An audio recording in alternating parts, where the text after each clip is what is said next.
Hi, folks, and welcome back to MMA Talking Heads. I'm your host, Jason Probst, along with my co-host, Loretta Hunt. Loretta, how are you doing today? I'm great. I'm great. Recovering from the Saints loss. Well, I'm out here on the West Coast, so I'm actually doing pretty well with the Niner win. I hope. Well,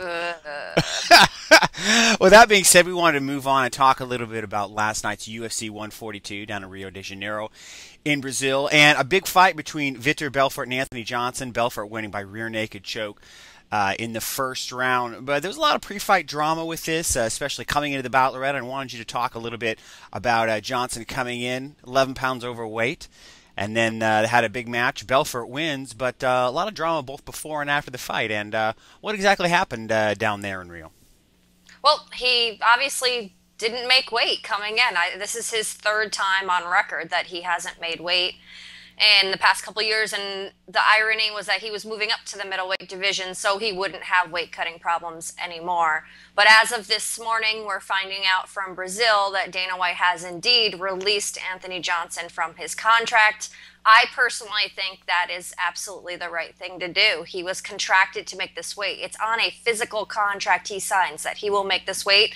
Vitor Belfort made weight. He suffered to make the weight, and he still was able to pull out the win. Great for him. What do you think? Do you think it was the right move? I do, and I think, Dana White and the UFC have always been fairly decisive in situations like this. And, anybody who's watched the sport has seen how Anthony Johnson struggled to make 170 pounds. Then when he moves up to 185, everybody thinks, okay, it's a lock. We won't have the weight problems anymore. And, he proceeds to miss weight by more than any fight era I can remember in mixed martial arts or boxing on a major card. So I thought it was a good move for the UFC. But we also want to talk today about, weight cuts and kind of how difficult they are. It's really a pretty big factor in this sport that probably has as much influence as any other factor that very few people know a little bit about. Talk a little bit about that, having been up close and personal. Yeah, I think the first time I realized that weight cutting was a pretty severe thing fighters had to go through was when Joe Riggs failed to make weight for his title fight with Matt Hughes way back in 2004. I've never seen this before, but I have seen it since. He literally had to be carried to the scale to try and weigh in and still couldn't make weight. What the fighters do a lot of times is when they're not looking at taking care of their nutritional path before they get to the fight to lose the weight gradually, is they try and cut all this water weight. I've seen fighters lying in tubs, hot tubs, in hotel bathrooms with Epsom salt poured in, trying to expunge the water weight that way. Obviously, we've seen guys in saunas with the suits on, jumping on the bikes pulled into the saunas I've seen. Right. It's a pretty severe thing.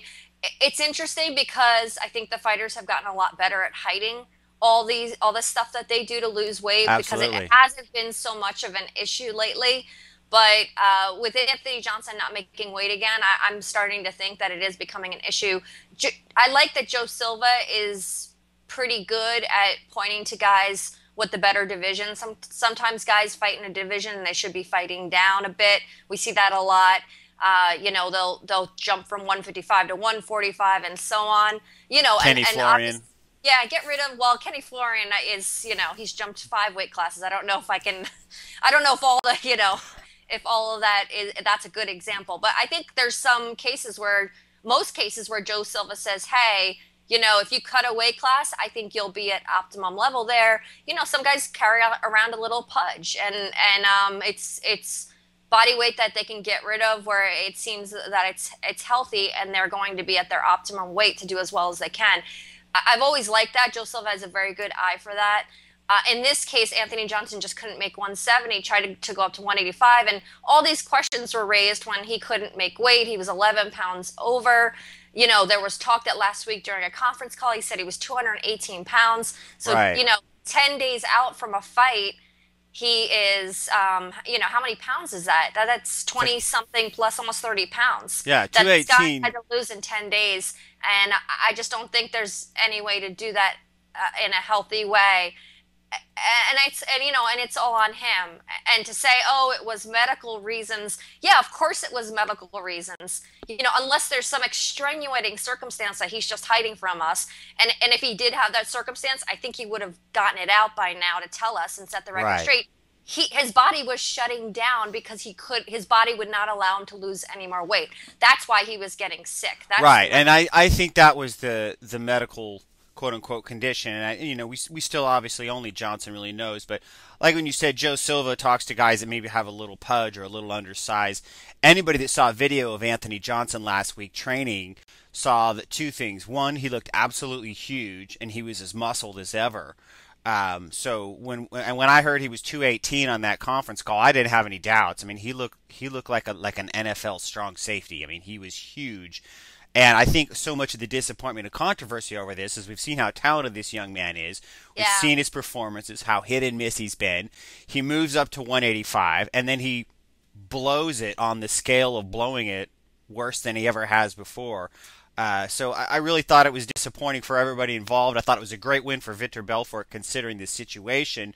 But I think I got to agree with the UFC here for letting Johnson go because just by all standards, this was really a pretty embarrassing deal for everybody involved. So, anything you want to add to this in terms of the sport and keeping an eye on it and weight cutting and moving forward, Loretta? Yeah, I definitely want to go and revisit this. I want to talk to some physicians and find out more about it. I also want to talk to Mike Dolce, who seems to have a good handle on helping guys lose weight. Yes, he does. And having them come in the next day and fighting at an optimal level. It's obvious last night that Johnson gassed. He didn't look great at all. He had about a minute to 2 minutes of fight in him, and then he wasn't able to put Vitor Belfort away, and it all cost him. What I wanted to actually talk to you about is something you had brought up about how the UFC penalized him, and Right, the I thought penalties. yeah, and I think that's an interesting notion you're bringing up about the penalties being on a sliding scale depending on how much weight. Right. See, my problem with fighters not making weight is you look at the two guys that tried to play by the rules in title fights, Joe Riggs against Matt Hughes and Travis Lutter against Anderson Silva. Both of those guys killed themselves to make weight, tried to get down, missed by about a pound, pound and a half or so, and got penalized the standing 20%. But lately, you see a guy like Anthony Johnson, and a lot of guys are saying, you know what, screw it. I'm not going to pay the 20% and kill myself to get down there. I'm just going to come in as heavy as possible. I think they need to change that structure so it is a base fine, a base percentage plus 5% per pound. That way fighters are incentivized to lose that weight.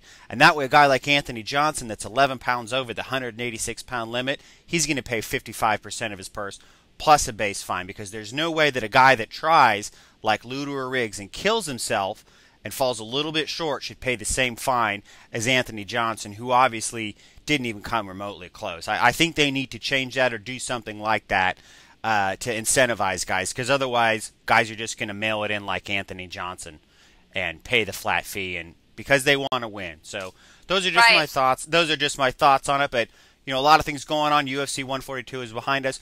We want to thank you for tuning in to MMA Talking Heads. Once again, joining Loretta Hunt and myself, and we will see you next time on MMA Talking Heads. Oh Yeah. See you, folks.